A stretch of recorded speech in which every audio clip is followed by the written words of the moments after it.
Shut up and sit down.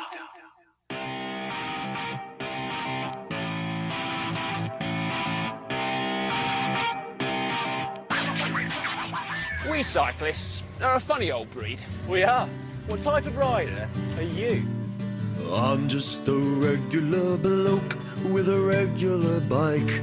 I'm your average dad who enjoys a nice ride. I wear lycra and fluoro when I'm riding at night. I piss everybody off and ignore the red lights. My life, my rights, don't you know who we are? Cable ties on my helmet and I pretend I'm a car. Hello, my faithful listeners. You are listening to the Dialed Podcast with Matt Lee Grand, Evan Price, Lance Hepler, and Jake Von Turing. You can now listen to the guys ramble on about riding bikes and possibly some triathlon mumbo jumbo, or you can just keep hitting the 15-second rewind button and hang out with me. After all, we know that's why you came here. Your legs, your legs, your legs, your legs. I ride really slow in the middle of the lane while drivers behind me are going insane. I'm a cyclist. He's a cyclist. That sounds about right. I'm a cyclist. He's a cyclist. Mark Twain gives this sound advice. Learn to ride a bicycle. You'll not regret it if you live. Hold on. What did he actually mean there? Hi, welcome back to the Dial Podcast. I'm Jake Von Turing, and I'm here with Lance friggin' Hepler. Lance friggin' Hepler. Freaking Hepler. Good afternoon, gentlemen. I spent my morning at the bank having to wire transfer money to the Netherlands because I got a speeding ticket. When I was The there. truth is, he was at the bank. What? He was rolling around naked in his money. He just does that like Scrooge Scrooge McDuck. Can I go into the Scrooge McDuck room for a minute? Yes, sir. Do you want your top hat? No, I'm going nude this time. Full gainer in that coin pile. To his left, Matt LeGrand. What's up, ladies and gentlemen of the internet? You guys are looking all right. You're looking just fine. Thank you. You're welcome. Sweet. You look 1 year older. Yes, I do. I Actually- feel at least 1 year older. One day closer to 45, Matt.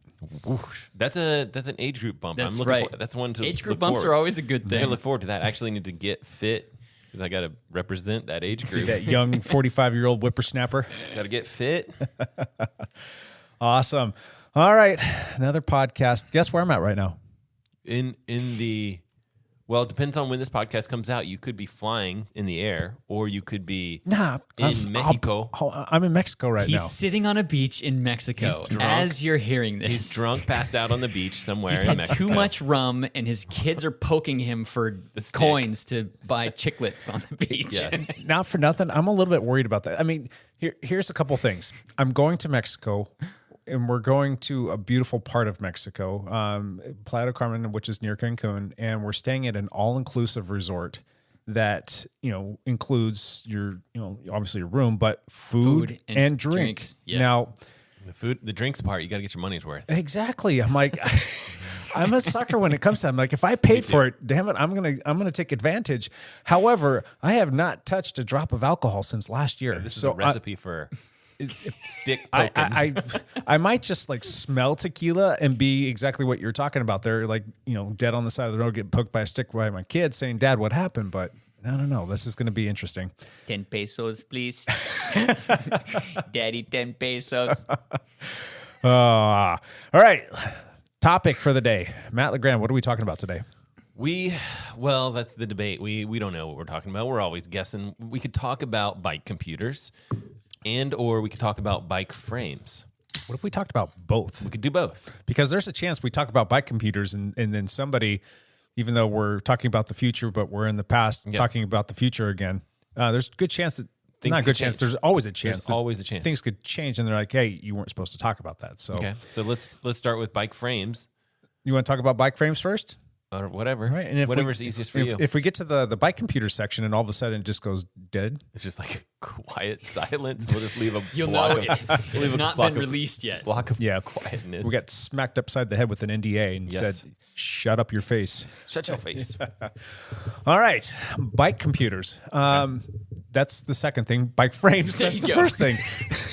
Okay. Jake, this is your show. We've only been doing it for 6 years. Only. So We can't be on 6 years. We're on our 6th season, Matt LeGrand. We're in the early parts of our 6th season, Okay. right? Yeah. Because I base this off of like my YouTube stuff too, Yeah. where I started right about the exact same time. And Season 6. This marks 5 years with my birthday video that came out. I Yep. think, Yeah. roughly. Yeah.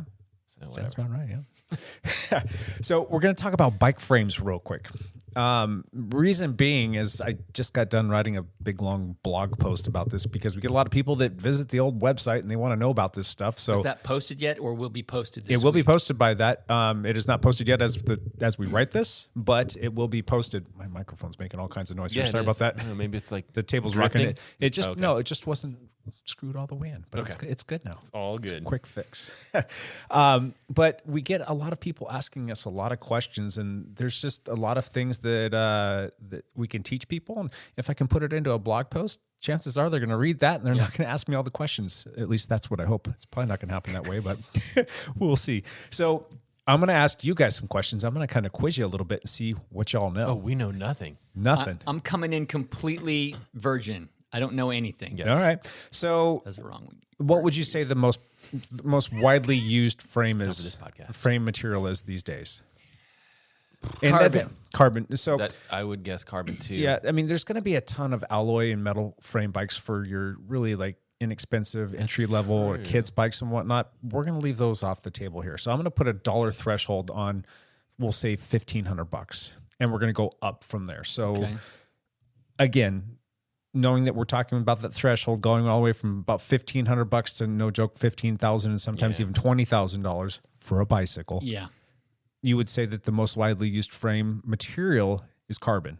that would be my guess. Matt, From 1,500 to way up, probably carbon. But you know, here's the thing: if there's so many different bikes that are out there that like we only think about like road bikes and road racing things like that.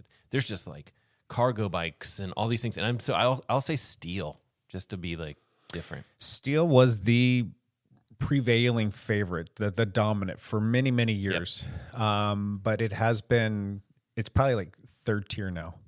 Yeah, Aluminum. Alloy aluminum bikes. That's probably the easiest to make. Those are the most affordable. And then if you think about people getting into the sport, chances are they're not going to come right out of the gates and then jump into like a $4,000, $5,000, $6,000, $7,000 bike that's likely going to be carbon. It's more times than not, it's going to be that alloy frame. And I think that that's probably, I don't have these statistics, but based on the research that I've done, I think that is the probably the most popular or the most sold bike frame at this point in time. I've had some good luck with aluminum bikes in the past. Yeah. Like really good luck for years. And they're light, they're fine. I don't know. Maybe, you know, I guess a lot of people would probably complain about the stiffness of that particular material. They're not as comfortable to ride, but durable. So Yeah, not bad. Yeah. They can dent and stuff. they But- can but dent. yeah. However, I would say that in the long game, the long haul, they're not quite as durable as you think they are. They will fatigue over the course of time at a greater rate than, say, like a steel or a carbon fiber frame.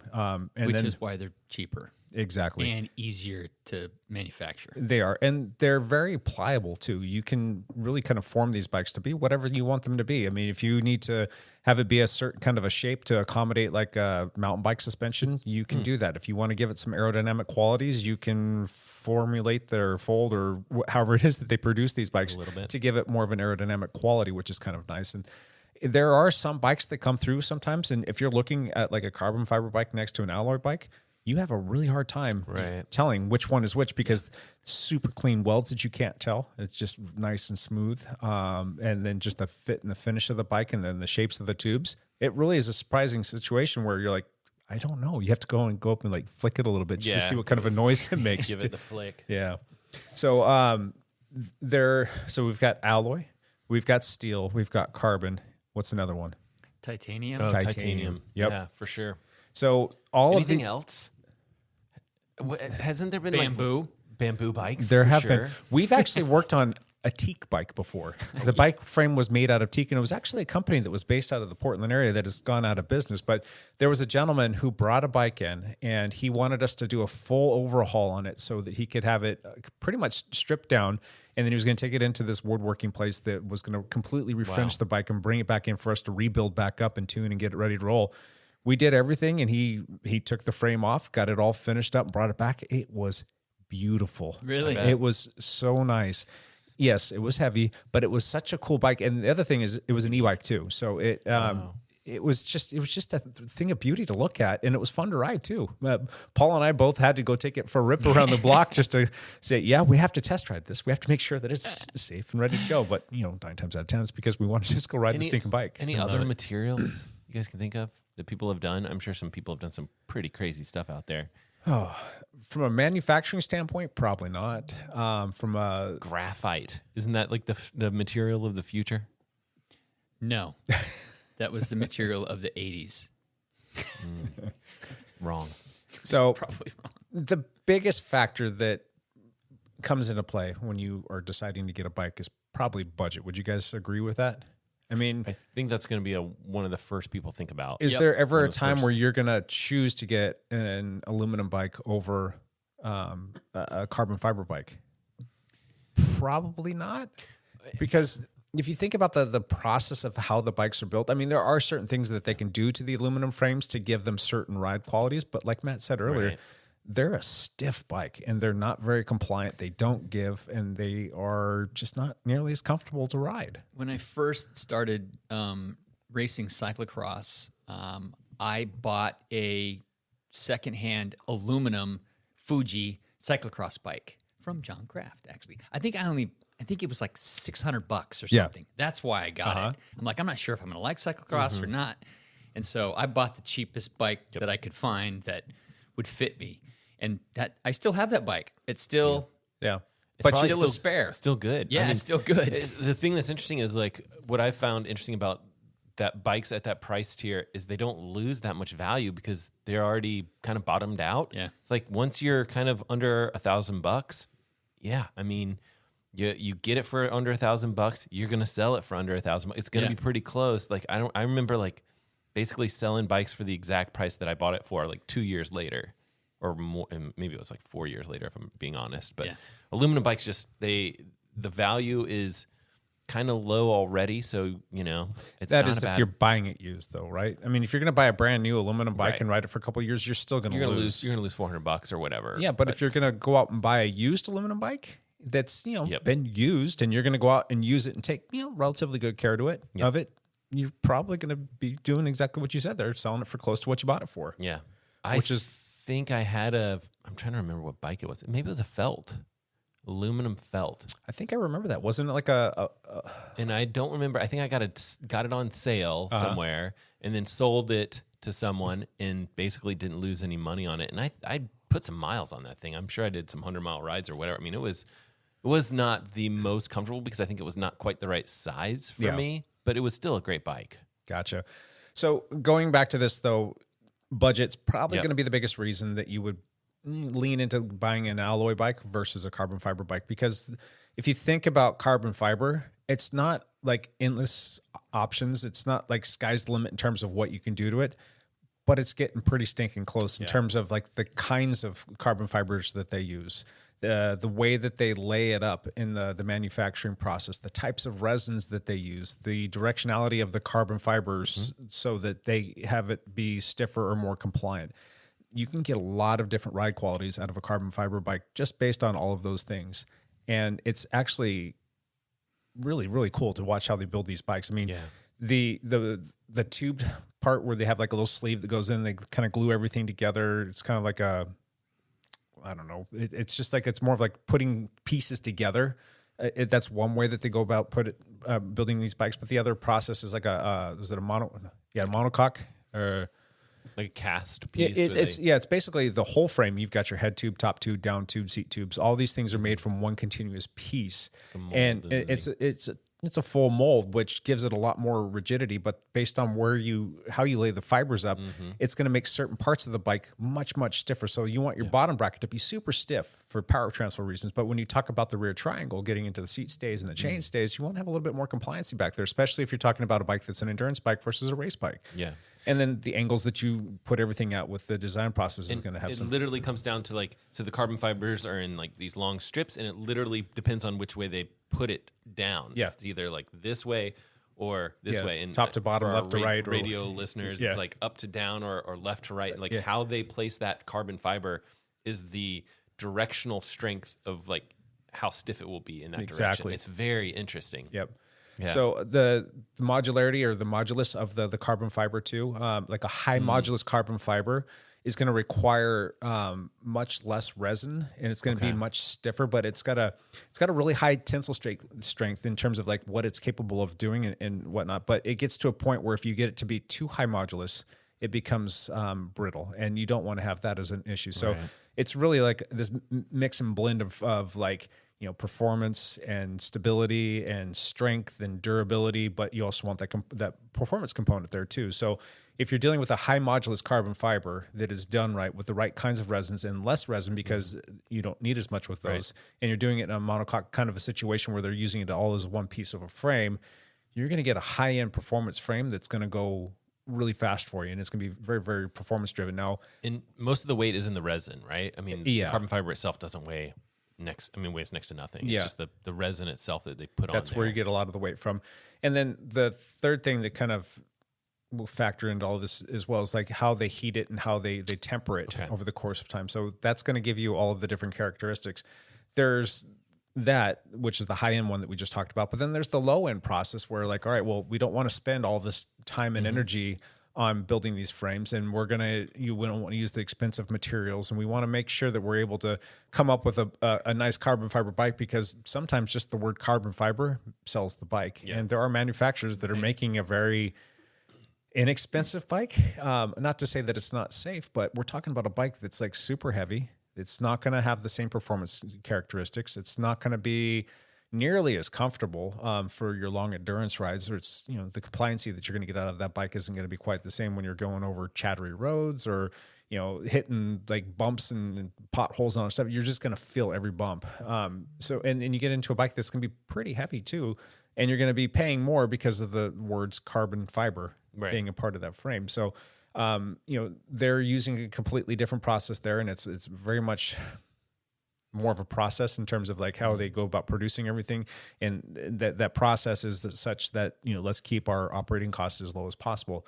And they're still putting a premium on there. And that's where I think a lot of people miss the mark. They still will jump on the carbon fiber frame, knowing that there's probably a better option for them to go with alloy, because the bike itself could technically be lighter, based on the kinds of carbon fiber that they're using and the way that they laid it up and the resins and all that stuff. The bike itself could actually be a worse performing bike than an alloy bike, and it's going to cost you more. Other thing to keep in mind when we start talking about weight and stuff, a lot of the weight is in the components of the bike as well. And the wheels. The wheel. Like you take off the wheels and the components, and it's like there's sometimes not that huge differences between like an aluminum bike frame and a carbon bike frame. Correct. Depends a lot on which frames we're talking about, because some of the frames are made to be light. They are. So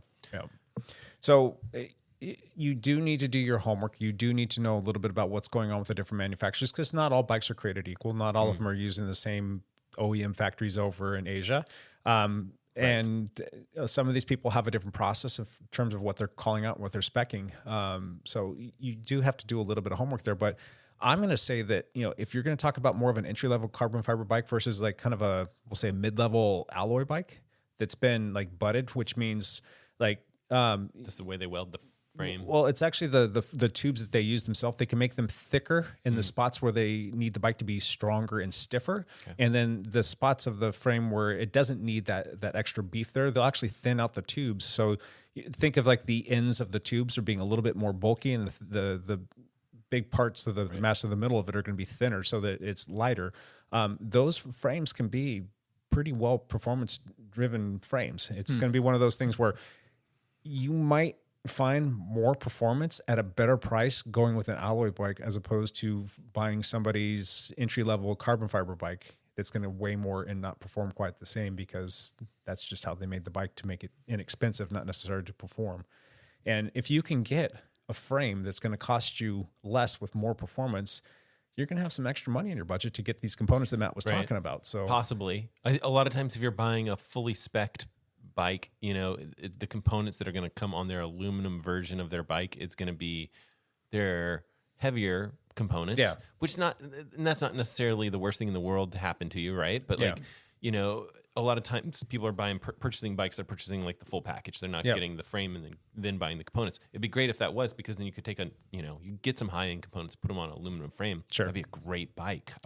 I wouldn't pass up on that at all. all. There are a lot of people, because like you said, it doesn't always come as just a frame to build up. And sometimes people don't have the knowledge or the capacity to go ahead and build up a bike. I mean, we talk about it because we do it all the time, but if you did buy an aluminum frame, that's good, but it came for all intents and purposes strapped up with some Tiagra Shimano stuff. And that's okay for a person that wants to go out and ride a couple times a summer or, sporadically throughout the course of a year. But if you're somebody that's like, I'm going to put some serious miles on this, you might want to take that group set off, resell it, and then go find yourself, because you got a little bit of extra budget from the money that you didn't spend on the carbon fiber bike, plus whatever you sold that Tiagra group set for, you can maybe put that into like a nice 105 group set that's going to be the bottom tier of the performance stuff, but it's still going to perform really well, and it's going to be a lot more reliable. Yeah. It's going to be lighter than the Tiagra stuff. It's not going to be as light, obviously, as the Ultegra or the Dura-Ace, but it's going to be a really good, solid workhorse for you. Yeah.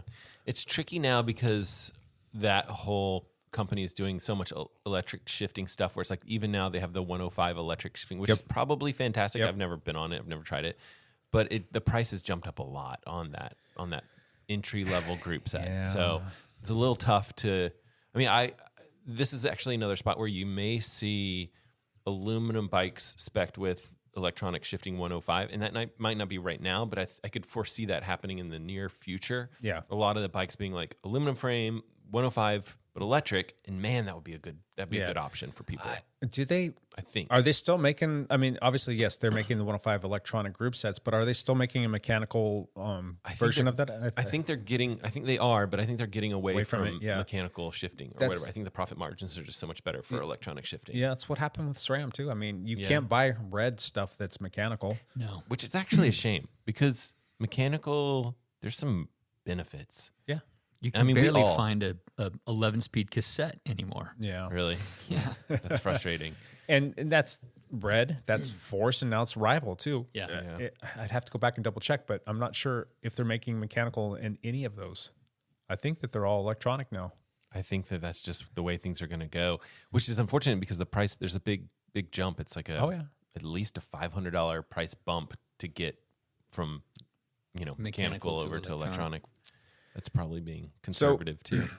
Those are like some of the things. There's a lot more that we can dive into in terms of like all of the differences of carbon versus alloy versus steel. But let's talk about titanium for a second here. We should. If you think about titanium, that is about as bomb-proof of a bike as you can get. Yep. You can throw it off the top of your house and you can almost run it over with a car. That bike is just going to take a licking and keep on ticking. I think titanium, very solid. I think titanium can scratch up easier than some things like steel is still going to probably be more durable than titanium. But you know what the problem with steel is the weight. The weight, but it's a corrosive material. So if you're riding and you're like I ride year round, I'm a commuter. I'll ride in the rain. I'll ride it all. Mm-hmm. You're going to find yourself in a situation, if you're not maintaining your bike and cleaning it appropriately after said rides, of dealing with rust. And the bike's going to start to corrode. So that becomes a bit of a problem. Titanium, you don't have that issue. It's very resistant to corrosion. Titanium is. It's like almost 100% resistant to corrosion, if I'm not mistaken. Yeah. But it's just not going to have that issue. It's bomb-proof. It can be laid up in a bunch of different fashions, and it's actually a pretty compliant material too. You can still get a relatively soft ride, kind of like you can out of steel ish, but I think it's going to be even more compliant than, say, a steel bike. I think it's interesting because like when they started building, of course they started building bikes, steel bikes, and then it was like, hey, we could do aluminum, and they kind of got it figured out where they were making decent aluminum bikes and things like that, and it was like, here's this miracle material, titanium, where it's lightweight, it's durable. It's kind of like the best of both worlds. It's like aluminum plus steel. It's like, this is the best world. Yeah, titanium is lighter than aluminum, or as light as carbon fiber, but stiff It's way stiffer than aluminum and can be as stiff as carbon fiber as well. I mean, in my opinion, titanium is like the ultimate frame material for a bike because they don't break as much, but they're very expensive. I think they also struggle with shaping that. Like, Yes. I could be wrong, but it seems to me like when you see a titanium bike, it looks It's very symmetrical. There's not much Right. bending going on to it. There's not Doesn't much have a lot of in terms shape. like the aerodynamics, but But it's, yeah. you know, I mean, Yeah. if you're looking for bomb-proof bike that'll last a long time, really a lifetime. So my question about this is, why aren't we all riding titanium gravel bikes and mountain bikes? Because that's where things start to go sideways, and it doesn't take very much to go down on one of those bikes and have your bike get broken. Because hardly anybody manufactures them anymore. The manufacturing process is extremely expensive compared to a carbon fiber manufacturing process. Which drives prices up. So scarcity is going to drive prices up. A good carbon fiber bike that you can use on like a gravel ride cost you $3,000-$4,000.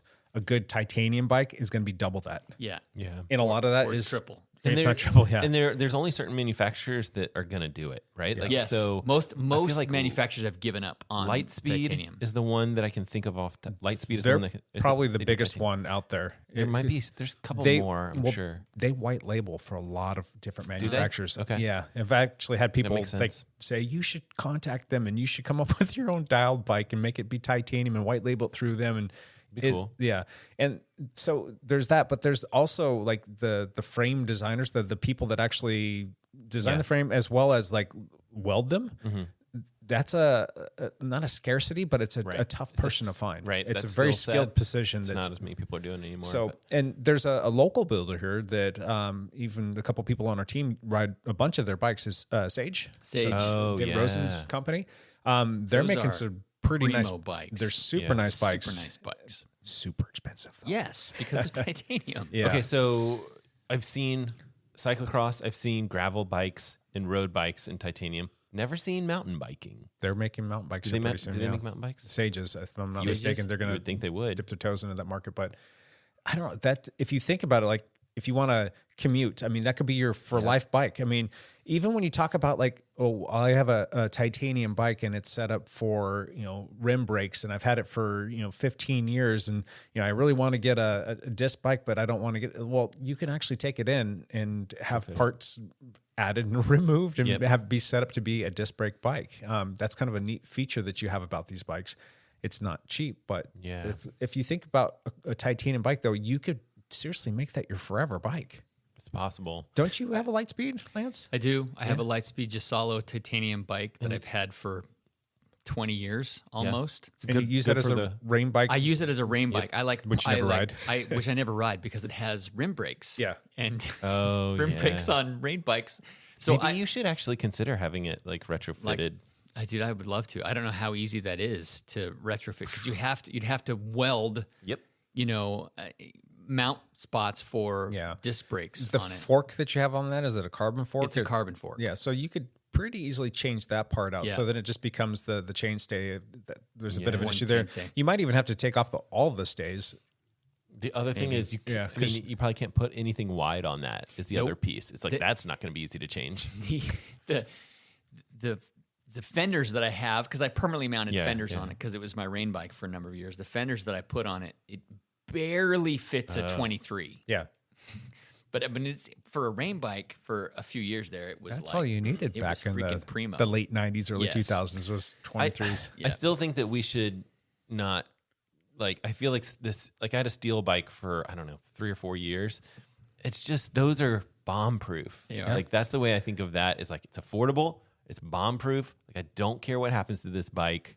Just weld to it to fix it. Do whatever you want. It was. It's kid resistant too. Kid, that's what leave it. I worry about the bikes in my garage. Yeah. And that was like a bike I never had to worry about. Yeah. It was just like, whatever. Do whatever, kids. There's a huge community of people that love steel bikes because they do have a unique ride quality about them. And they're heavy, yes, but heavy. if you live in like a relatively flat to rolly area and you're not doing a ton of climbing, that can be a fun bike to ride. The other thing is like, it's okay to have a heavy bike. It's the time when you're worried about having a heavy bike is when you're racing, right? And so, we're talking about rain bikes. We're talking about bomb-proof, kid-proof bikes, like this is probably not the bike that you're going to pick up to race with. Yeah. Like maybe keep your carbon fiber bike for that one. Sure. But like your cheap steel bike is that's the one I'm commuting with, or that's the one I'm, even if you do hit hills, who cares? It's heavy. That's part of your training. You got no bikes. You want to have something that you can ride recreationally. You might ride to the office from time to time. You've got 2 bikes right in front of you that you can choose from. One's going to be an aluminum bike, and one of them's going to be a steel bike. What direction are you going? I think for me, it would come down to like, are you worried about your kids breaking this thing? Because, so I literally have this situation. I have an aluminum bike that's my wife's in the garage. Yeah. And I used to have the steel bike right there. Yeah. And I got the steel bike thinking like you just don't ever have to worry about this one. It's great. But the aluminum bike has held up extremely well for 20 years too. So they'll take a licking. I mean, it's not like you'd have to take a baseball bat to it to put a dent in it. So I mean, if it falls over, it's going to be fine. If it falls over, it's going to be fine. Don't put the whole baseball bat to it. That's the kids will do stuff like that. we were riding scooters in the garage and did a kickflip thing, and that scooter hit the bike. And, it's like that stuff is like, oh, it's killing me. What are you buying, Lance? You got those 2 bikes sitting right in front Aluminum of you. Or steel? Steel? Really? Yeah. Because why not? Yeah. Because it's fun to have something. Because it's just bomb proof. There's just so much more durable. But if you were even fathoming racing with it, you would grab the aluminum, right? I mean, it's so much lighter. Not necessarily. It depends on the course. Yeah. Okay. You're going to take steel over aluminum in a race? Maybe. Nah. Aluminum. When was the last time you rode a steel bike? I can't remember. Yeah. See this thing hanging on the wall behind me right here? Is that steel? Yeah. Oh yeah, that's steel. It's heavy. And it does heavy. it's not quite as snappy, but it's got a really cozy feel to it. And it's just like, this is a fun bike, but if Steel's more comfortable to ride than aluminum. Yeah. Correct? Yeah. Yeah. So but it's not going to be nearly as snappy. I think that it's kind of like are you going to drive a Lexus in a race or are you going to drive a Ferrari? I mean, they're going to drive totally different, but they're going to both be like premium. The Ferrari is just going to be more of a race car, and I think that's more of the aluminum. And then the steel is going to be more of like your Lexus. It can still go fast, but it's more built for comfort while doing so. Yeah. The thing that worries me is like all of these steel, aluminum, and titanium. It's just maybe carbon fiber for that matter. It's like when technology changes, you really want to be able to tweak the bike in some way. Like your titanium bike, it's an investment enough that it's probably worth adjusting. And I'm thinking about like rear derailleurs and the rear derailleur hanger, and that technology may be changing here in the next small future, right? It's already changing right now. If you look at some of the bikes that came out just like 2 or 3 years ago, like especially the mountain bikes, they don't work with that SRAM transmission. They don't have the right derailleur. It's the universal whatever through axle piece that they have to have, right? I don't remember what they call it. Yeah, there's some sort of universal UTA, I think is what it is. Is that what it's called? Yeah, something along those lines. So if you wanted to buy that new group set, though, you're going to have to go out and buy yourself a new bike with said group set because it's not going to work on your older bike. So like, I believe if you wanted to put it on your 4-stroke, I don't know if it's going to work on your bike. Right. So I need to do a little bit more research on that, but that's just kind of what I'm seeing. I do know that, road bikes haven't really made this leap yet, but if this is a swinging success for them, is there any reason why road bikes wouldn't go this direction eventually? Without derailleur hangers? Yeah. Think about being able to shift under load in a bike race. Yeah, dude, I don't see why this doesn't go. The only question is like, it's got to be compatible with standard through axle bike. It's just like you can't, if you have to have all the manufacturers, all the frame manufacturers agree to something. It's a non-starter, isn't it?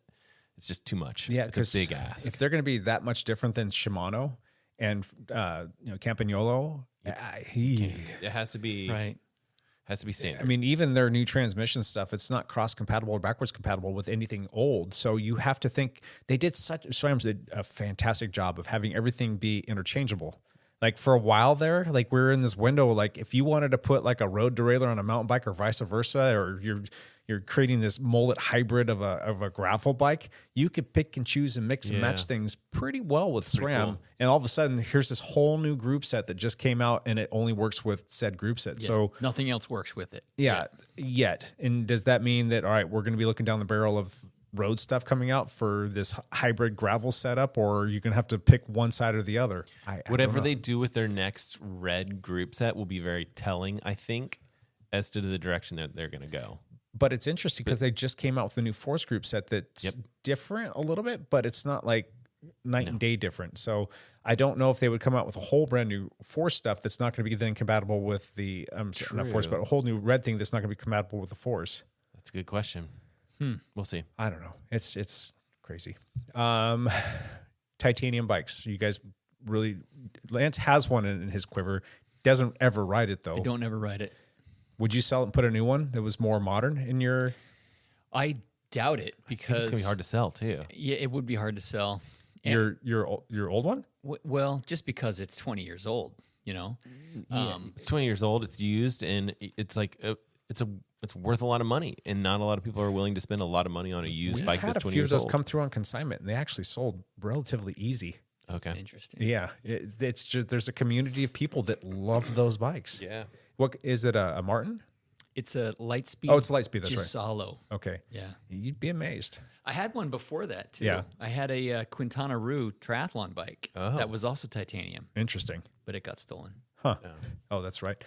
Matt, would you I put think- titanium in your garage? Absolutely. That would be fantastic. I mean, so, I would say a gravel bike makes a lot of sense for me to purchase Mm-hmm. at some point.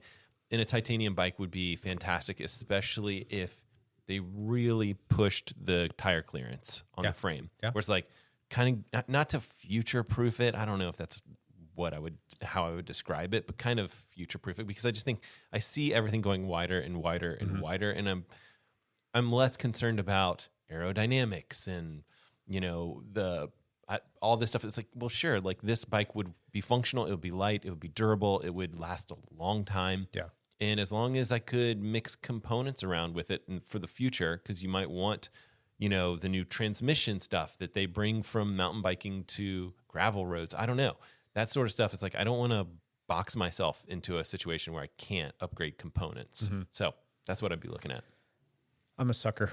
I want a titanium bike. I've wanted one for a long time, and I don't know. I don't need it though. I want, but I don't need, because I really love my BMC Urs gravel bike. I think that's a fantastic bike. And granted, I'm very curious and want to go take one of the Cayuse out, which is the more race inspired one. I want to see how those handle differently. I can't see myself replacing either one of those bikes with a titanium bike, but it kind of makes a lot of sense in terms of like its durability. Yeah. From a mountain bike perspective, and we know that the new 4-strokes are supposed to be all that in a bag of chips. The Scott Sparks that we also get our hands on are seemingly fantastic. Lance will have a ride report on those very soon. Just stole one from the lab. I did. And he'll report back to us. But those are two fantastic options that are being raced by some of the best pros in the world that are getting fantastic results out of them. So again, I don't know if I could see myself swapping out a titanium or one of those two options for a titanium mountain bike. Because you will race on this. I think as a race bike, it still makes the most sense to go carbon. Yeah. I don't know how much a titanium mountain bike is going to weigh in comparison to some of these carbon fiber cross country bikes with, nice wheels and group sets on them. They're going to probably be in that low 20 pound range. That's a pretty stinking light mountain bike that's going to be super performance driven. I don't know how a titanium bike is going to handle up to that. The one area where I think it makes all the sense in the world that I think I would much rather have a titanium bike than a carbon fiber bike would be cyclocross. Yeah. I think for me, if I were to go that direction, that would, if I were to build up a cyclocross bike, they're kind of hard to come by these days. Not a lot of people are making them anymore. Titanium. Correct. Cyclocross bikes. So like Sage makes them. Sage makes them, and they get raving reviews. And I think that makes a lot of sense. But again, that's going to be a bike that's very specialty driven.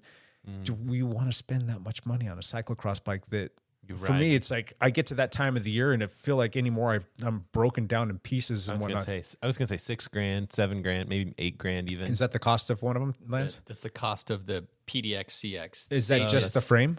No, that's a complete bike. So what's the build on that? Yeah, I wonder what components it has.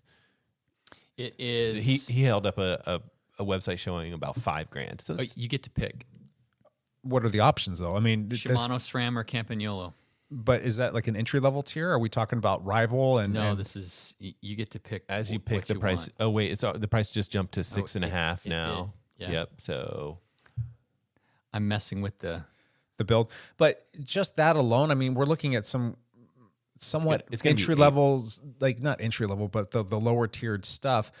If you're picking that stuff out, the bike's all of a sudden jumping up to $6,000 and $7,000 if you want to move it up. If you want to go find yourself a good cross bike from one of the big names that are, you know, a hitter in that, you're going to probably be spending $4,000 for like one of their high end bikes, like Cannondale Super 6 is I think was about $4,000. Yeah. So you're almost like, if you want to go part for spec and wheels and all that other fun stuff, you're almost spending double.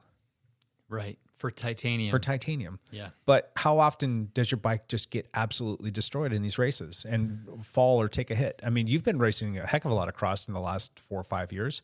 All my cross frames have scratches in them, like scary scratches in them.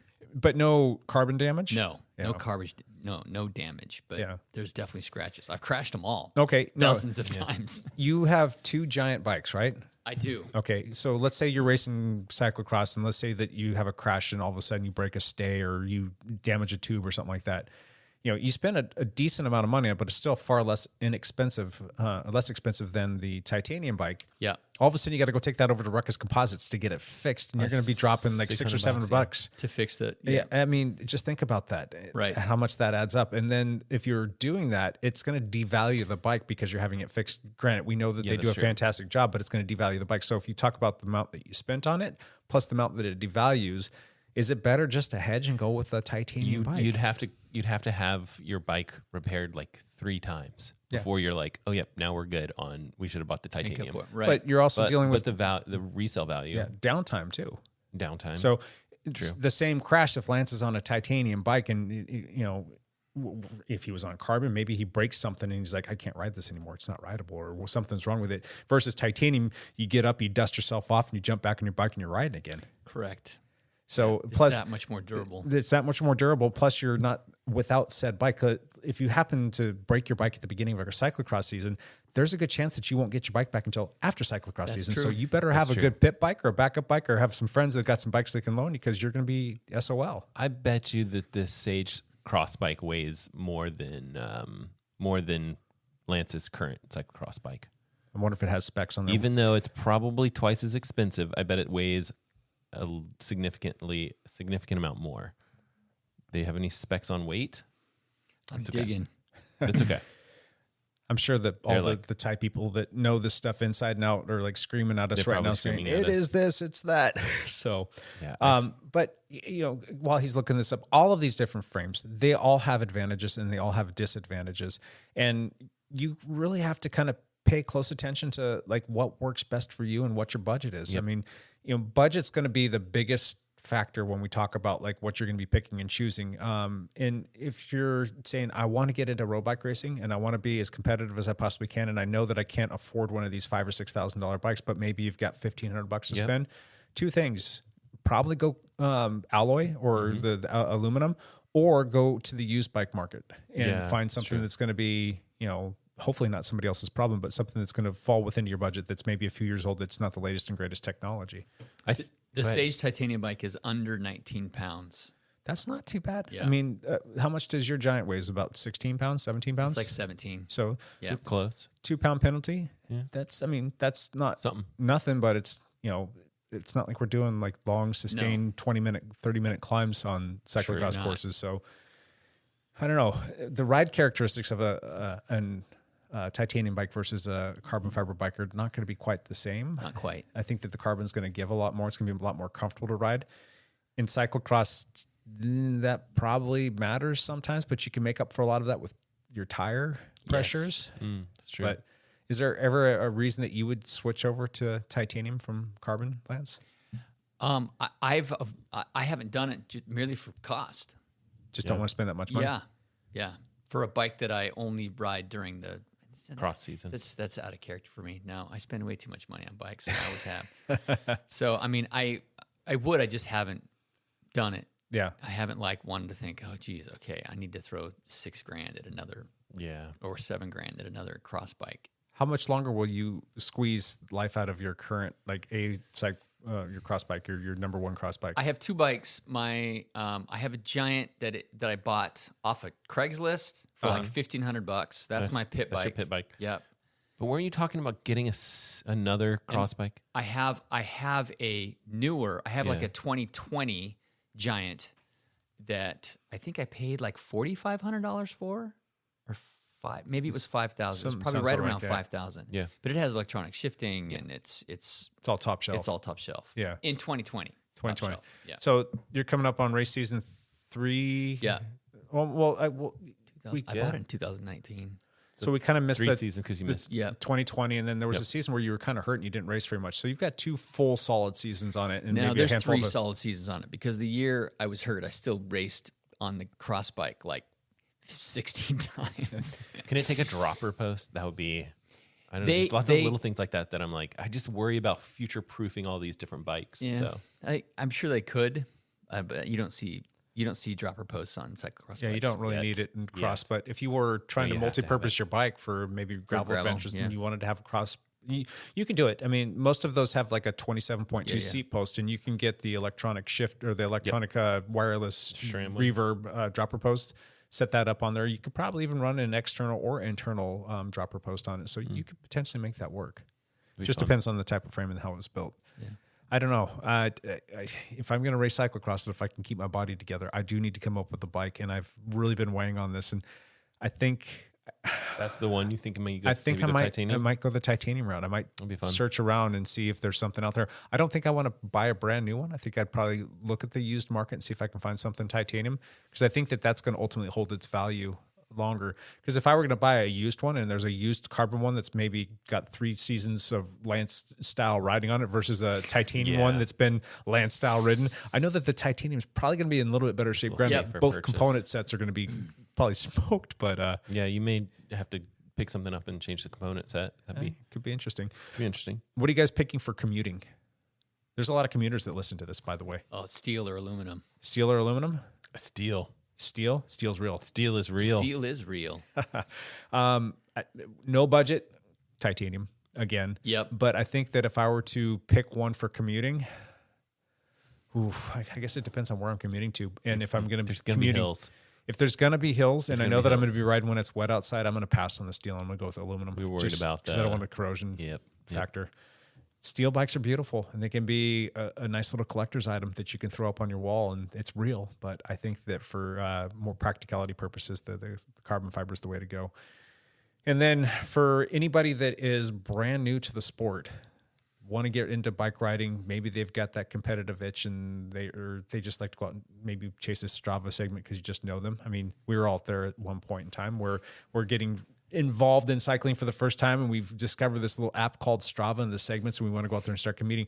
What are you guys going to recommend to those folks with a budget? Aluminum is such a no-brainer in that scenario, where a lot of times you'll see aluminum frame with a carbon fork, something like that, and you can get those. Sure. You can get a good price on that. Yeah. You could go used market for sure, if you're careful. That's just one of those ones where Bring someone that knows bikes with you to purchase a used bike so they can look it over and make sure there's no cracks in it, especially in the carbon fiber parts. 100%. And then the other thing is make sure you have it pulled up on your phone to be able to check the serial number.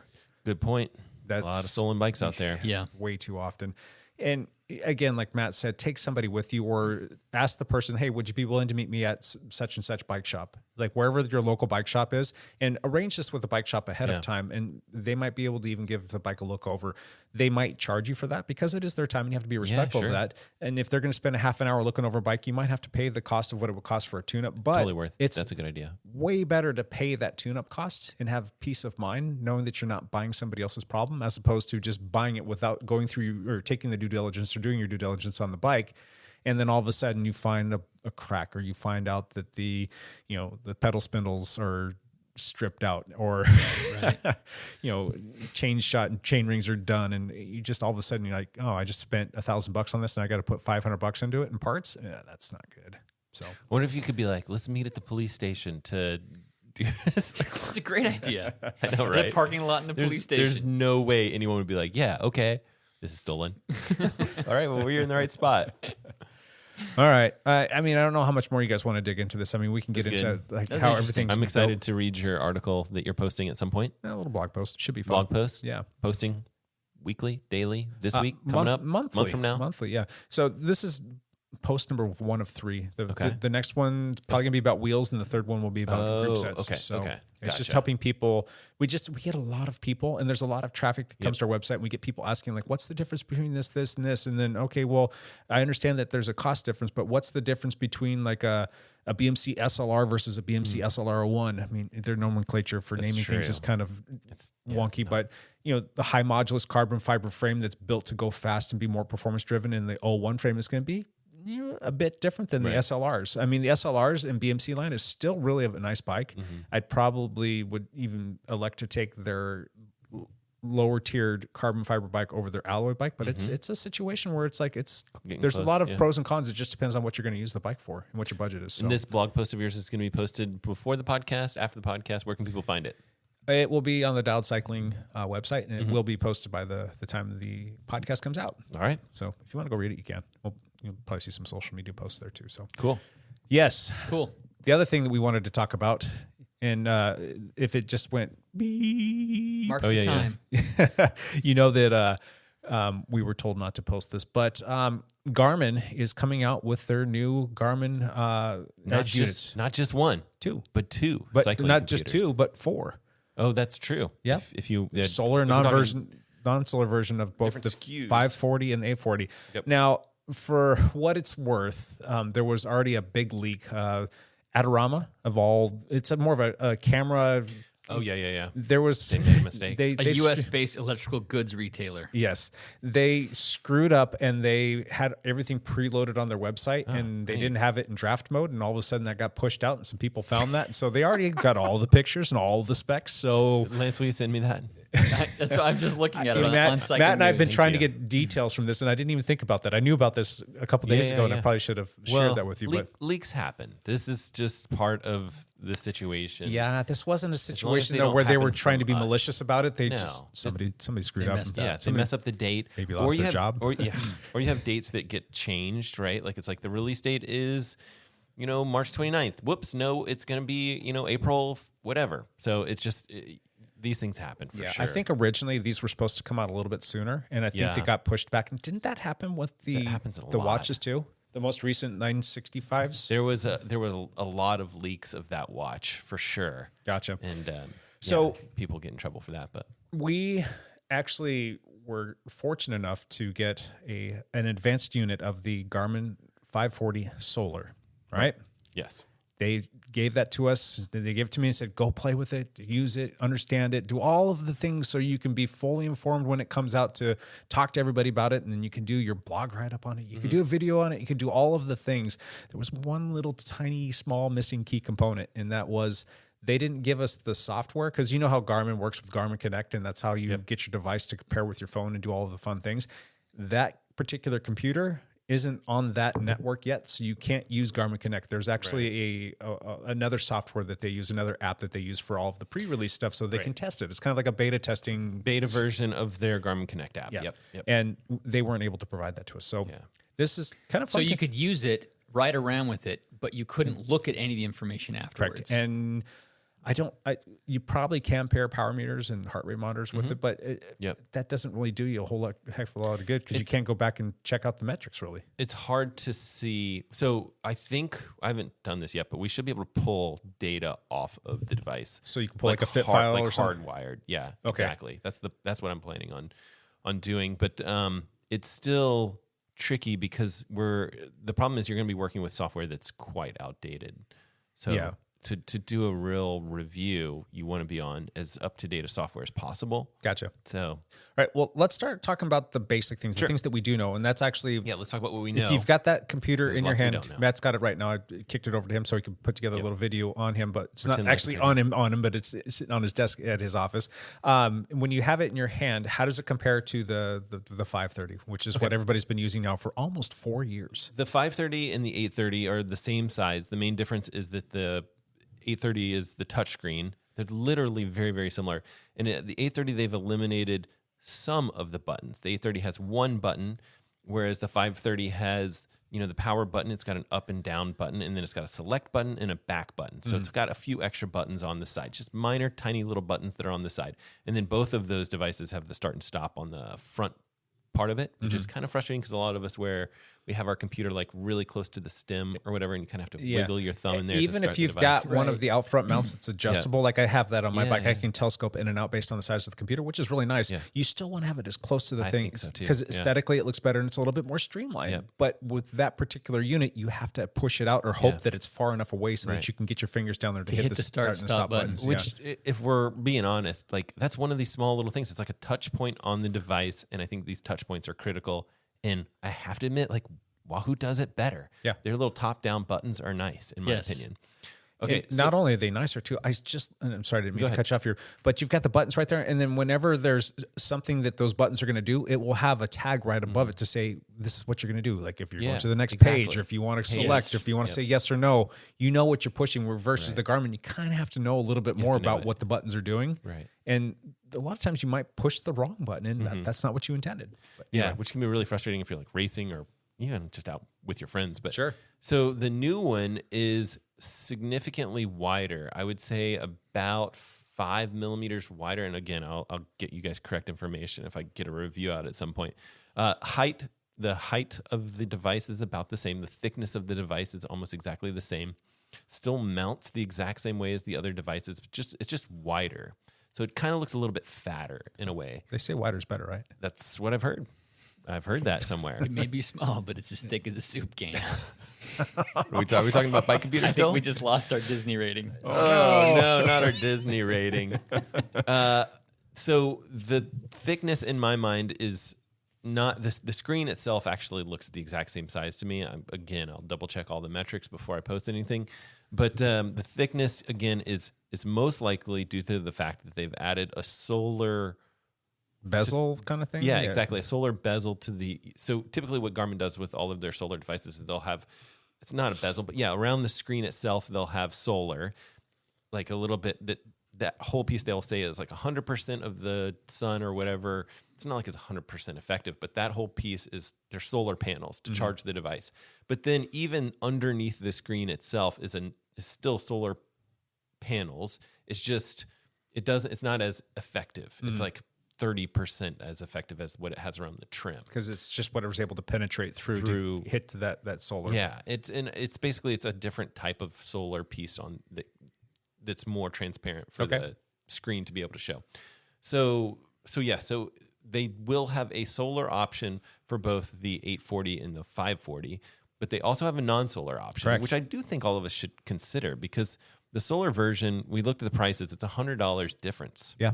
Which is a lot. And to begin with, just the normal 540 and 840 have gone up by a $50 price bump. Yep. So inflation is real. All these devices cost a little bit more. And then to add solar is a whole extra $100. So real quick, Matt, how much more life are we looking at with respect to the solar? Lance, do you have a bit there? The claimed battery life is roughly 26 hours. But with solar, it could be 42 hours if you have direct sunlight. And the way that Garmin usually does their solar estimations of power, it's pretty reasonable. They're not expecting you to be like, bright sun, Arizona, whatever. I mean, for us on a summer ride, we would get probably more than that. They're pretty conservative with their estimates. You can add 25 minutes per hour of battery time if you're with the solar. Okay, is that with it running and doing all of its stuff, or does it have to be? That probably depends on a lot of different things. So it depends on which GPS you have set, because that's going to drain battery life significantly more. It depends on how many devices you have connected to it, because that all drains battery. Again, especially radars and things like that, where it's like pinging and constantly changing stuff. Now, in what world, I mean, there are certain people that use this, but is there a world where you guys live in where you need your computer to be more than 26 hours? Nope. More batteries. So I agree with this. Like this is, so we talk about this with watches all the time, where it's like you've got the Epics. It doesn't do as well as like probably some of your previous watches, Phoenix and things like that, where they would go, 2 weeks. Now you're maybe getting 1 week, although you guys have your set for raise to wake. Yep. But I would say that more battery life is always better, because as opposed to coming home from each bike ride and having to charge, you may not have to charge for a week. Yeah. That's nice. So there is that, but is it $100? Exactly. It's like if they were there and they're the same price, sure, go with the solar every day. But is paying an extra $100 so you have to charge it one less time a week? Yeah. Are you going to do that? And chances are we're all going to end up with one of these things. Which one are you going to get? This is my quick take on this. The way that they've changed the user interface on this particular device is much more like the 1040 or even the 1030, the way the 1030 Plus was. It's much more oriented towards a touchscreen, in my opinion. Just the way that the interface like uses and reacts. Sure. It's like you kind of have to scroll down to get to the menu thing or whatever. It looks to me like it's going to be a better user interface coming from a touchscreen. I think the one to get is the 840 non-solar. $450, so it's not cheap at all. But still, I think it's going to be a decent device. I don't think that we need solar here in the Pacific Northwest, even though I think, when we ride a lot, it is frequently sunny, right? When we're like, this is the day I've got to go outside. It's beautiful out. I'm going to get out there. Yeah. So the solar would work and it would help. I'm just not going to go for more than 20-hour bike ride that I can think of.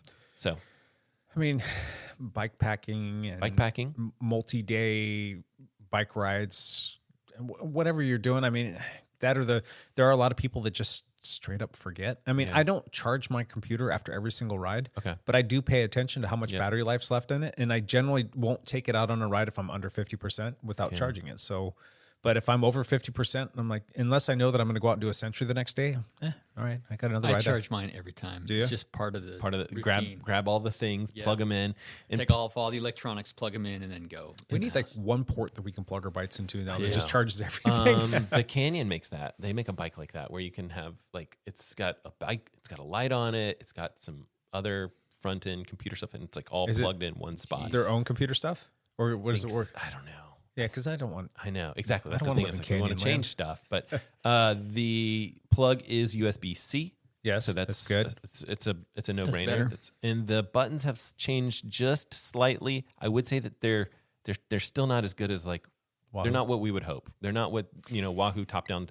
But they're a little bit off to the side now, so I think they're a touch easier to hit the stop button or start button, and then also the lap button is the one on the left. So the 840, you're going for the touchscreen one. I think so, and I'm not a touchscreen guy. Is the touchscreen going to be improved over what it was? I'm guessing that the 1040 is a touchscreen. It is, and it works better. I mean, the 820 we knew was a hot mess. They got a little bit better with the 830, but it still wasn't perfect. But the 830, the 820 was a big mess. Yeah. I have an 830. I think you have. I loaned it to you, right? So I have an 830, and regular riding and training, I generally don't have issues with it if it's not pouring rain. But when I race, sweat on it. I sweat on it, and it changes the thing every time. Every time I stand up to do an effort, I drip onto my computer screen, and then the computer screen changes because that's so frustrating because it's touching the same data field over and over again, and then it's like, okay, what do you want to change this data field to? I don't want to change the data field. Yeah. So this is such an easy fix. Garmin, first of all, the 800 series of computers should also have buttons. It should be an either or. One of those buttons should lock the screen. Yeah. Problem solved. Like our watches all do this, right? Okay. Oh, is that the 840? That's the 840. Are we sure that's the 840? That's the picture off of Adorama's website. So it does show that it's got some up-down buttons on the right-hand side of it when you're looking at it on the left, which are below the power button. Now, we can't tell for sure what is on the other side, though. This is 840. There's two buttons. Is that 840 as well? That's the 830 there. This is Garmin Edge 840 Solar. Or that's probably like the 530 there. No, that's saying right here, new arrival. GPS. Yeah, 840 GPS touchscreen. But on the Hopefully that's old the case. model, on the problem I have, there is a way to turn off the touchscreen. And once I figured that out, every time I raced, I turned off the touchscreen. Lock it. Yeah, you lock and it. You had the ability to scroll through the pages that you could set up, right? You could still scroll through pages, but you couldn't. But you just, if you hit the power button, it turns the touchscreen off. Now, the touchscreen thing, when it's not doing what you're talking about right there, which for me was all of the time, which is exactly why I got rid of this stupid thing. But the touchscreen itself makes using Garmin way easier because if you want to change the data field, so much easier as opposed to the other version with the 540, 530, 520, all those. It was like using your phone to send a QWERTY text. You're having to punch in like 3 times to get, whatever C, and then you hit 4 times to hit it, and whatever the letter might be. It's kind of like that when you're wanting to change the data fields after you've dug way into the menu system to get to where you want to be. Let me ask you this. How much do you use the touchscreen on your watch, or do you use the buttons a lot? It's 50-50 to be completely honest with you. My point is, like, I think having the buttons be an option is very helpful. Oh, yeah. And I also think that when you know the way that the operating system is set up, and you can really use those buttons pretty quickly. Yeah. So I still think the 540 is a decent option for people, and you save $100. Yeah. So I'm very curious to see what the quality of the screen is going to be like, though. Yep. And is it going to be the same thing? looks How can a it not be touch- the same thing? It looks good to me. The contrast looks a little bit better than the previous devices. Gotcha. The like the Wahoo does really well in the sun. Yep. Do you think that these are going to have that glare that they? I think that the way it looks to me is it looks like the it's a MIPS display, like memory in pixel or transflective. It looks like it's closer up to the glass as opposed to before when it was recessed a little bit. Yeah. And so that should cut down on glare a little bit. I will have some videos posted when this goes live, by the time this goes live, of like biking in the sun with both of them. Sure. Like with the 830 next to the 540, and you can kind of see the screen real estate difference. Also next to a Wahoo device. So Yeah. kind of compare that way. I think it looks okay. I don't know for sure because I really haven't got a chance to dig into it Yep. too much. You were talking about this earlier that there might be a new Climb Pro feature or like an updated version of Climb Pro. This is what that website said. Go for it. It's the automatic Climb Pro that we kind of all want. So which like what has. Hammerhead has, yeah. Yeah, the specs also suggest an update to Garmin's Climb Pro, which appears to be independent of pre-planned routes, so may perform in similar way to what the Hammerhead Karoo does. Which is absolutely fantastic. Fantastic. And it's one thing, it's like I haven't been able to test it, obviously. Yeah. I've gone on hills with this particular device. I just don't have the updated software. Yeah. So it's So what we Hammerhead wanna has test. that. Yeah. Love it. Yep. Garmin's going to have this. Love it. Yep. Wahoo barely They got just into the got game it. within, Added the within like Climb 6 months. version. It's just Climber. which is Yeah. good. You It's, guys like it's it? not it's not as good, but it's good. It gives you the data that you need. And I mean, I used it when we were doing training camp. Yeah. And I like the way that they color code stuff. Yes. And you can also see more metrics on their stuff with their Hill Climber because they can kind of shrink Hill Climber down or make it bigger. I But think it's okay. nice to see it just by color what gradient you've got coming up. Well, I think Garmin does it it better. Garmin does that too. Too. Wahoo does that as well. Garmin has a Garmin's a little bit better yeah, it looks a little bit than Wahoo's, but it's still, at least you have that Yeah. with Wahoo. Yep. So I'm interested to see The fact they that make this even better. all of everybody's doing auto detect. I'm curious, like how far. I mean, Matt, is that something that's terribly difficult to program into these? I have never tried, but I think it's tricky because you have to have a decent amount of mapping information. So it's like you're going up Sierra, we're coming up this hill right here. It's just it has to assume that you're going to keep going up to the top, Right. And then if you turn left, then we change the screen, we figure out what's going on. But that's the thing is that we're making assumptions based on like what we know about this hill from our database. So the question is, does Wahoo have enough information in their databases Right. to make these predictions of what this hill looks like in the foreseeable future of this hill? Yeah. Versus when you plan a route, then you're actually programming in that stuff, all the elevation information, all that details. It's like, hey, we have this. I promise we have it because we've got a planned route. So is your point that Wahoo maybe hasn't been around long enough to get all this information? That's my theory, and Okay, I don't know. I could debunk that Sure. because Hammerhead doesn't sell nearly as many units. No, and not even close. they pioneered it. They brought that to market first. Absolutely. And So where Garmin do they being get the their mapping information. OpenStreetMaps, which I think is also where Wahoo gets their stuff. So, why, they should be able to theoretically, do it. yeah, it should be possible. We know it's possible. they're just a little bit slow to react in terms of like the latest and greatest firmware updates. Yeah, part of me thinks Wahoo has more to worry about right now than this Climb Pro feature, but who knows? That should be their bread and butter. But you can't. I mean, you're going to lose market share if you're not keeping up with the Joneses in this particular scenario. I mean, it's not like it's some like obscure little thing. I mean, that's something that a lot of people look for. And, you know, Lance and I did a video on like Garmin versus Wahoo a few years ago, which went kind of nuts. And you'd be amazed at how much information people like or feedback people gave us.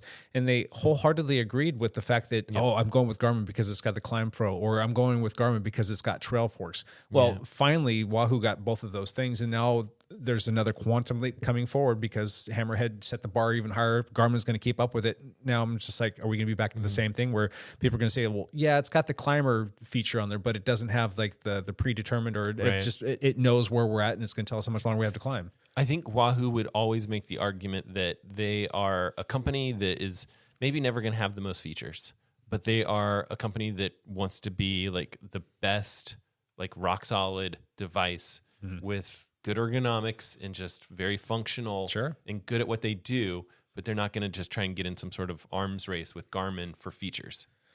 Yeah, because they're never going to have. I do agree with that because there are a lot of features that you just never use. And like you'll sometimes scroll through Garmin like, really, you have that stamina? There's all these like stamina and power. That's all going to be new. It's all new to the. I'm trying to dig out. I don't think it's stuff that you would. Okay, so stamina it's a new metric. It's fairly new, and it basically is predicting how much energy you have left. And there's two types of stamina. Okay, there's short term and long term, basically. So let's say you do a 100-mile bike ride, your stamina is going to be slowly dwindling away. Gotcha. You get into some sprints during that 100-mile ride. Well, that's like your short-term stamina. It'll actually show and display both of those. Like, oh, you're sprinting right now. We think you can only hold this for a short amount of time. That short-term stamina is dwindling. And if you're doing repeats, you'll see that short-term one get smaller and smaller, and the long-term one gets smaller and smaller. But it's different because it knows like the long-term one is like, oh, you can recover from this, and then you're going to be back to. So is this like an adaptive AI or a learning model that's like taking in the information and it gets to know you more over the course of time? So it understands better based on like your ride features. And I would be very surprised if it didn't have machine learning built into it as some part of the piece of technology. Yeah. So that's the stamina stuff. It's actually on your watch. If you guys want to check it out, you can check it out. Power Guide is another one that you can do. You can create a power strategy to plan your effort on a specific course. And it'll do all of that automatically where it's like, okay, you're going to race a course. It'll give you suggested power for so this segment, I need to hold 220 watts. It's telling me that to be able to have my best result on this full 80-mile thing. So you could plug the flogging route in there. Yeah. It'll give you suggested where to go. Keep up with power. Paul first, and this is what I need to do. It'll give you, so it's basically going to tell you to do more efforts on hills, because we all know if you give a little bit more effort on a hill and coast a little bit more on the downhill, that your net pace will increase on a course. Sure. So that's the basics, but it is also taking into account like, well, you can only do that so much. You're not going to put out 1,000 watts on the first hill. You're not going to feel great the rest of the ride. So it's taking into all of these little metrics into account, and it's giving you a suggested ride plan for a race or a route. Sure. And then all of these features are from the 1040. They're basically all just trickling down. Trickling down. Yeah. So it's interesting. I'm excited for this release. I'm a little disappointed that there's not more to it. I will be very curious if they put the buttons on the 840, which I hope they do, because I think it's something that you should have as an option. These pictures, looking at the pictures, it does show buttons, so you might get your buttons there, Matt. Sure would oh like boy, that. Yeah. I don't think it's gonna happen, but Lance, are you gonna go with the Garmin over a Wahoo? You've been riding the Wahoo for a bit now, and then you still have your 830, which Matt's using right now, but stolen mine now. You typically go to the Wahoo now for all things. I have been going to the Wahoo with all things. What about have you set up your trail forks on it yet? I connected it, but it didn't seem like it downloaded like trail information yet. So I'm not sure if what's exactly going on with it. Gotcha. And you use that pretty often, correct? Yeah. Yeah. Because if you go off road or if you go into a trail system on the Garmin, the names of the trails pop up on your mat. Yeah. On your map while you're looking at it. But that doesn't happen on the Wahoo yet. So mapping features, do we think that Garmin still wins? Like 100%. 100%. That's actually even, across all the brands, Garmin's thing is mapping, man. That's just like that's what they've been doing since day one of hanging up the sign of their front door, Garmin, like we do maps. That's what they do. Yeah. I think that's where they're going to be. They're going to have a competitive advantage, even compared to like Apple, which is kind of surprising. Yeah. But comparing all three units together, Matt, you've used them all. Which one has the best user interface? I think you can get used to any user interface. Personally, I find the Wahoo's more user friendly and just easy to use. More intuitive, I think. Yeah. Especially using your phone. And that's another question. Are we going to be able to use our phone to set these things up now? You can use your phone. You can change this is on metrics the from Garmin. your phone, and it'll sync like Okay. automatically as long as everything's connected. Yeah, Gotcha. Pretty much real time. Like Yeah. it's kind of fun to watch that. It's that change. same thing on the Wahoo, which is nice. And so it's good to see that they brought that because, again, I've said this before and you've probably heard me say it a million times. Like when I first learned how the Wahoo works and the fact that I had to use my phone to set it up, I'm like, no way, I'm not going to do that. That's dumb. And then I used it the first time. I'm like, okay, I'm an idiot. That was awesome. And I don't want it any other way now. Yeah, except for the one thing is like, it's great. Like I want to be able to do both, which is Exactly. like Best of both the way worlds. that Garmin will have it set. Yeah. It's like you can do both. And I don't know. I feel like Wahoo should do that. You should have the option to set it up via the computer. Yeah. There probably should be some sort of way in there. I don't know. I don't miss it at all. I like. But I it's the same always thing have where my phone with me. It's when my same I'm reason why I riding. like buttons. I just want to be able to do things multiple ways when That's you're true. when you're there and you get into a situation. Like Lance said, though, I mean, I've always got my phone with me, but generally, once I have it set up, I don't don't ever think that, oh, I need to go change this data field. When you first set up a device, like, crap, it says time of day, but I want it to be like how long I've actually been riding. I need to change that. And if you're riding with a Garmin, you might be able to scroll through there while you're doing riding and switch it over versus pulling out your phone and having to set it up or pull over and stop and do it so you don't kill yourself. But after that, once it's set, you're pretty good. Yeah. Right. And you have so many pages to work with too, so you can really set up a lot of different options. And then I generally don't race with my phone. So like if you want to change something during a race, but you should have it pretty set before you race. Hopefully, But that's I the case. generally don't race with my phone. I would say like maybe if your phone's dead and you're somewhere in some sort of situation like that where you're like, I really need to know the time of day and my phone's dead. So Gotcha. I don't know. So the Garmin stuff's coming out. You've got no computers. And you've got to go Matt into stole all your computers. You got to walk into your local bike shop or bike store or wherever you're going to get your computers. What computer are you buying? What's the one computer? Like you can only have one. Ooh. Lance, you want to ask me or are you want to asking Lance? Both of you. So my recommendation is going to be similar to where it was before. If you think that this is a computer, like if you think you're going to use it for mountain biking and you're going to want to see trail names and things like that, and there's also some mountain biking metrics as well, right? Like you've got, I know that these are metrics that we don't use. It's grit and flow and something jump else. time. Yeah, I don't it's like need stuff that. that we don't use. Yeah. But I still think as a gravel computer or a mountain biking computer that Garmin is better. If you don't do any of those things, I like the ergonomics of Wahoo. I love the buttons, the way they're set up. I like the look of the device. I like the way that everything interacts and works. And the metrics are plenty for me. It's got radar, which is the most important thing for me. And you got power numbers. It connects to every sensor that I can think of. It works just fine. I do like Wahoo quite a bit. Yeah. I can see what you're saying with respect to the mountain bike. I'm not sure about the gravel though. I mean, for the most part, all the gravel routes are pretty well named and You generally aren't going. You go down very few single track trails on gravel routes. But you do. It happens from time to time, but like and you can't speak to it because you haven't done it, and I don't have an account with Trail Forks. You can get a free account. You can? Yeah, I think so. Get one to play with it, but it's included with Outside Magazine now too. Oh boy! But I mean, I can see the benefit there for mountain biking because especially if you're riding in an area that's new, that's going to be invaluable just so you don't get lost and so that you can have the best experience. Like I totally get that. I stop at trail intersections and pull out my phone to look at a different app to make sure I know I'm going on the right trail. Which app do you like? I use MTB Project. Oh, I haven't tried that. I've never tried that. That sounds interesting.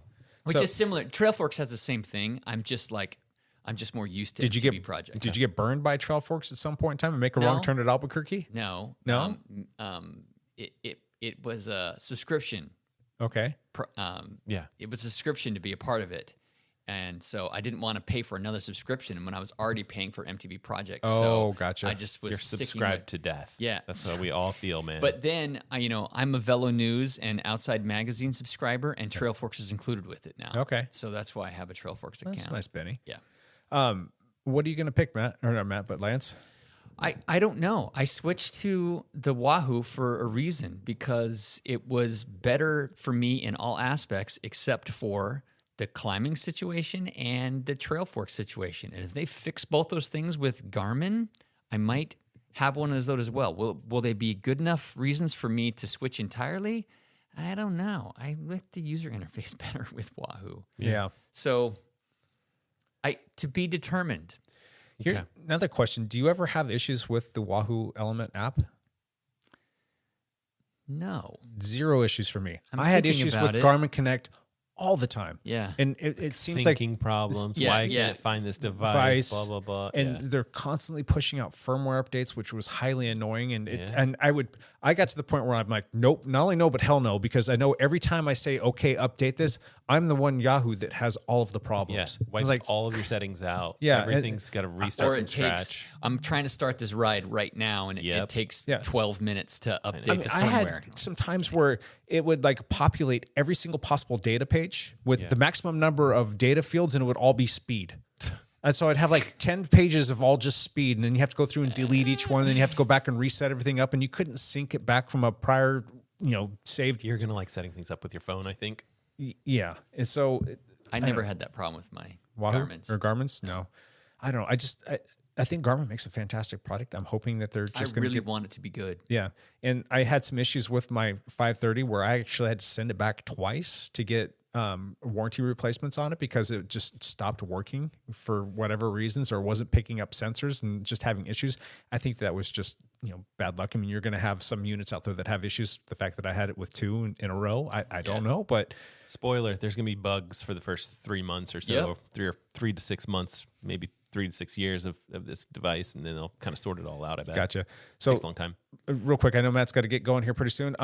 Lance, you're going with, I didn't say. you got to pick one. You can say you I'm don't sticking know. with the Wahoo then. Sticking with the Wahoo. I think you'll stick with the Wahoo. Yeah, I am probably going to stick with the Wahoo as well. However, try all of them. However, I will try them. Yes. And Garmin, it's on you to change my mind. Okay, I think it's our job to try the try the new Garmin's and Yeah. give people our Yeah. advice. Well, what we think. we're gonna look like- because not everybody can just have two computers. And we're in a spot where we have access to be able to use several computers. Well, we're going to be like Matt Legrand because we're going to be showing up to a bunch of rides here pretty soon because we're getting Computers hanging off your elbows. exactly. Right, double computers. Yeah, we already have our Wahoo units, which we know and love, and I think Lance will probably end up using a Bolt, and I'll use the Roam. Hammerhead is sending us a couple of devices to do some testing with as well, to kind of let other people try out as well, and so we can use this in the testing process. And then Garmin's going to be sending us some units as well, and I'm thinking that we should get a 540 and an 840 and have all three of them Triple computers on each one of our bikes, and we're going to go do some mountain biking, gravel All right. riding, and road riding, and, Deal. and see what works best. gonna be because awesome. we want to be able to tell people like this is our recommendation. And at the end of the day, I think they're all great. I think they And all you guys have watches too, so you could go like your watches are multi-band GPS, Yeah. so you can track stuff that way too if you want to have all of the comparisons. I think I had 2 watches and 4 computers. Quite often, Yesterday. when I go out on a short ride, I don't take my computer. I just use my watch. Really? Yeah, because it connects to my power meter. Yeah, and has it does its the own- radar. It'll and- even do the radar. And it has a heart rate monitor on it Yep. as well. So I'm like, I'm just going to Life take is the dog easy. out for a run, and I'm on the bike. I'm just going to use my watch. Going to Strava still. Don't Yeah, worry about yeah, that, people. That's right. Yeah, Everything no, has to go on Strava. I agree. It's super easy, but it's not quite the nice enough. No. The display is like what's The display lacking. is, Yep. yep, absolutely. Hey, guess what? No Champ Bailey. Wait, I've got race results for the Tour of Flanders. Oh, you prognosticating here? Yeah, no, I don't because it's already happened, but we don't know what it is yet. And I have to fully apologize. I did not. We said that we're going to do a double Patreon drawing. I don't have the bin, and we filter out everybody that has already won until we get through everybody to start over again. And I just don't have that at my disposal. I didn't have it today before I left because I'm in Mexico. I'm in Mexico You're right in Mexico now, guys. right now. I You're in can't. I Mexico. don't have access to that. Save it. So Save I it for the promise. This is When the spring break this edition, is okay? this is episode number 268 coming out. So at 269, I will do a triple drawing. Ooh. Triple. Wow. So triple the bang. Right? Okay. Cool. 69. Everybody wins. All right. So on that note, game over for that. One last thing. Go Matt Legrand. Okay, I've got a lot of videos that have recently been posted. I posted a birthday video on my birthday, the evening of. No one watches those. It was That's excellent. okay. I watched Did you? it. Oh yeah, you even commented on commented. it. Yeah, that was good. And April 1st video that would have gone out on Saturday, April 1st. Be sure to check that out. Oh, I want to see that so bad. It'll be something. I don't know if it's my best work, but it's something. What time will it come out? It'll come out. I'll probably have it. Hopefully, if the work gets done, it'll go out like midnight, the morning of Saturday the 1st. Good. Then I can watch it when I get up that morning because It'll be there for you. Because well, I'm in Mexico, but You're in Mexico. when I get up to go to Mexico, because I'm already in Mexico, Okay, right? yeah. I'll make sure to watch that. So And then, you could download it and watch it on the plane or there something. you go. I can share it with the entire plane. Like, That hey, let's check you- this out. You have to watch this. And then on Tuesday would be the release of these. This April 4th would be the release of these computers. So I won't name anything specifically in case this part gets cut. But yeah, so that would be another video if I can get my butt in gear. Lots of work to do. Go. Lots of editing. Cool. Get on them edits. That's my last thing. Watch all my videos, people. Lance Hepler. Yeah. One last thing. I checked with the appropriate authorities, and I was named Grand Exalted Super Champion of all the world of all time. I can verify that. Yeah. Verified by the Matt LeGrand. That's the most important verification. That's all I have. Wow. My one last thing is as of right now, I'm still alive. I'm in Mexico, I think. I'm still alive. You are so in Mexico, kicking. alive in Mexico? You're going to have to tune into podcast number 269 to see if I survived. If you returned from Mexico and didn't get with thrown some the Mexican gel. tapeworm? Tapeworm. Mexican tapeworm. That's how to lose weight, my friends. I need to get me a Mexican tapeworm. All right. Good times.